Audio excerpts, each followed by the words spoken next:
this channel. Today I'm taking you with me, or with us, on an unforgettable journey from Zamboanga City all the way to Davao City. If you love travel, food, and discovering hidden gems, you've come to the right channel, so hit subscribe and notification bell to get updated on more travel and lifestyle content. In this two-part vlog, I decided to make it another two-part. I'll be sharing our Davao trip. And I decided this to be two-part because we stayed in Davao City for 2 days and 3 nights. No, for 3 days and 2 nights, all filled with adventures and new discoveries. Some parts of the plan didn't actually go well. That usually happens. But overall, it was a great vacation and adventure. So we started our trip from Zamboanga City to Davao City via the international airports. The flight takes about 1 hour and 30 minutes and the average fare is between 1,500 pesos to 3,000 pesos depending on the airline and how early you book. So as far as I can remember, we booked this flight about 3 months or like 5 months ahead of our trip. So ganun kami kaaga mag-book ng flight para lang makamura. Now there are also other ways to travel. You could go by land via bus, which takes about 24 hours depending on stops, and obviously napakahaba ng ganung klaseng biyahe, so we opted for the quicker way. There are also direct flights from Manila to Davao City, which is more convenient for travelers coming from Luzon. We request all guests to pay attention to announcements of flight deck and cabin crew. Your usual patience, full cooperation, and compliance are highly appreciated. Now, upon arrival, we headed straight to our accommodation, Hotel Galleria, located at Governor Duterte Street, Poblacion District, Davao City. It's a mid-range hotel right in the city center, perfect for travelers looking for comfort and accessibility. Paglabas ba lang ng hotel, may mga shops na may mga restaurants na may nakita akong Jollibee, KFC, the usuals, and madami ding transport papuntang city proper. They're settling in. We called it a night because we had a long packed itinerary for the next day. Now the next day, our first trip was to Samal Island. Now most people would recommend private transport or booking a tour, but we wanted to blend in with the locals, so we went for public transport. So nag-jeep kami mula accommodation papuntang sa Wharf Ferry Terminal. From there, we hopped on a ferry to the island, and yung pamasahe is only around 10 to 15 pesos per person. Diba? Mura? And the travel time is approximately around 15 to 20 minutes.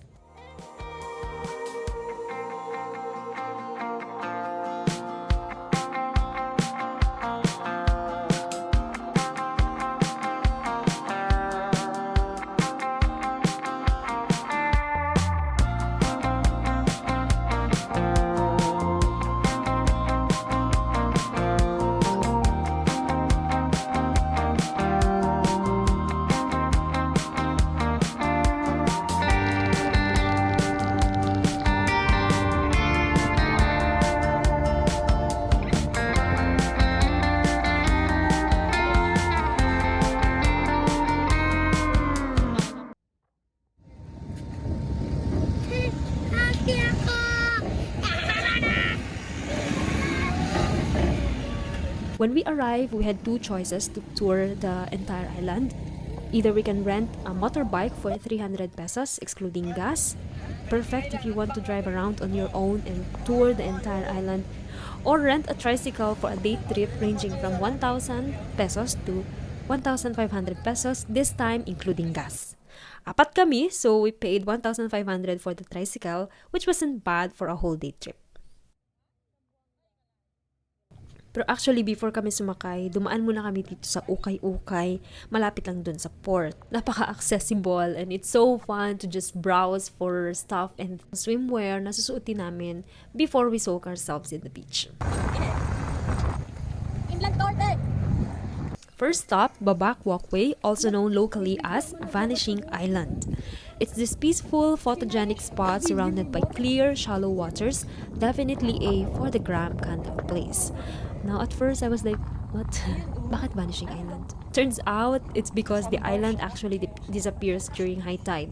It's one of those tidal type sandbars or shoals that show up during low tide and sink beneath the water at high tide. Now, that's actually pretty common in the Philippines since we are an archipelago, and some of the tidal islands like White Islands in Camiguin or Starfish Island in Palawan also vanish depending on the sea level. Yan, so may natutunan na kayo on this vlog.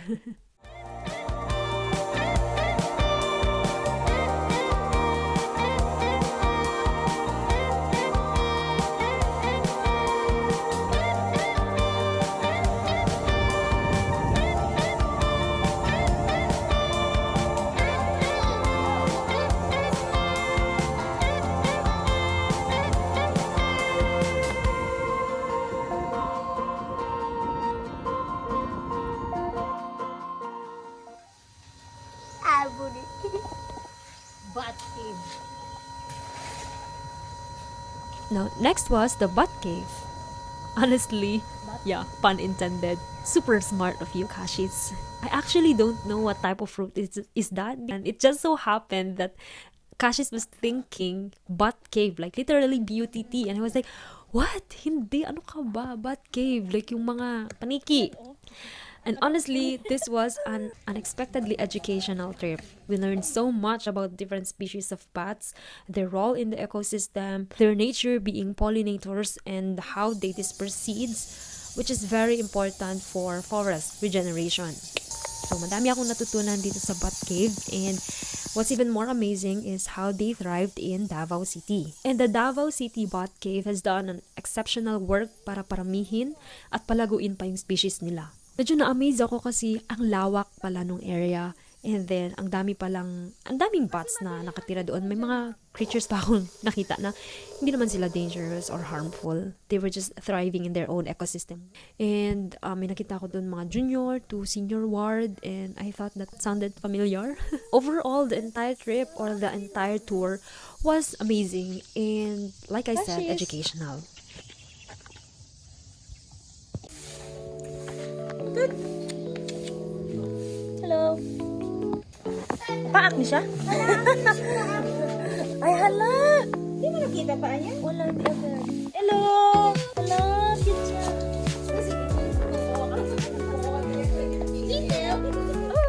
Ano nangyari sa'yo, Pinka? Mupaak ni siya, te? Di mangga, ha? Cute.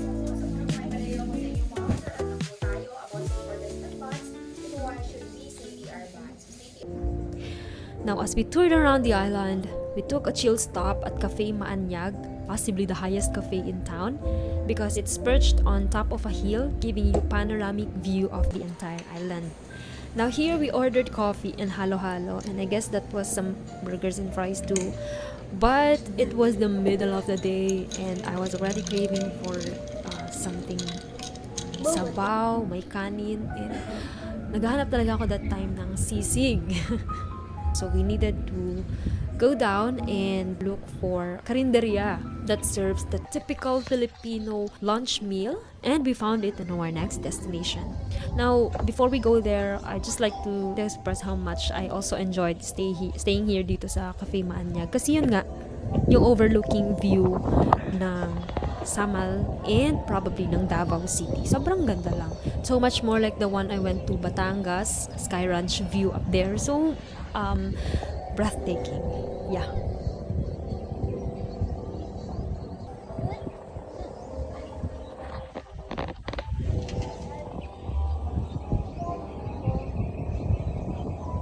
Ayan, so biyahe na tayo ulit papunta doon sa next destination natin, which is the beach. Now, this was just actually a quick and short swimming sesh. And when I say short, it's literally that's it. Kasi may mga barriers doon sa dagat. Apparently, the seabed is the same as the one in Santa Cruz Island. It's likely due to underwater slope. Now, they posted these barriers in the sea for everybody's safety. Now, I observed this because when I dipped myself in, parang mapapansin mo, iba na yung kulay doon sa kabilang side. This is the same as in Santa Cruz Island, and it's better we keep ourselves off that part of the beach because underwater slopes are quite dangerous. And after that nature field trip, we already headed back to Davao City using the same route. We took a quick tricycle ride back to the hotel and called it a day. Now for me to give you a quick sneak peek, the next day we went to the northern part of Davao City naman, and we enjoyed it as well because it was another touch with nature. Anyway, let me know in the comment section which part of the trip would you want to try first, and most importantly, don't forget to hit that like button and subscribe, and maybe also turn on the notification bell para updated kayo sa next part. Ayan, so thank you so much guys for watching, and I'll see you on the next one. Bye!